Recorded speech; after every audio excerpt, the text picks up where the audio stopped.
আপনার সন্তানের বয়স কি 2 বছর? তাহলে হ্যাঁ, কথাগুলো আপনাকে দিয়েই শুরু করা উচিত।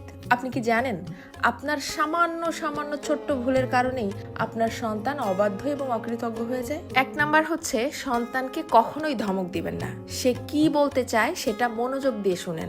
দেখবেন সেও আপনার কথা শুনতে শিখবে। নাম্বার 2, সবসময় খেয়াল রাখবেন আপনার সন্তান যেন আপনাকে ভয় পেয়ে না, ভালোবেসে সম্মান করে।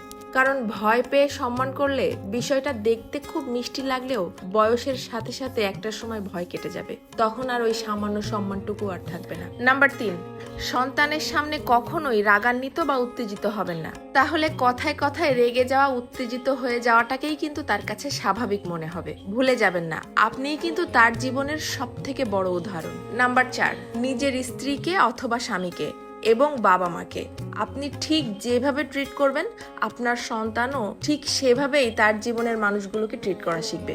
এবং সর্বশেষ নাম্বার 5, ছোট থেকেই সন্তানকে ছোট ছোট কিছু কাজ দিন, তাতে সে দায়িত্বশীল হতে শিখবে। এবং অবশ্যই যে কোনো কাজের শেষে এবং যে কোনো বিষয়ে তার প্রশংসা করুন, তাতে সে নিজের ভেতরের মানুষটাকে ভালোবাসতে শিখবে।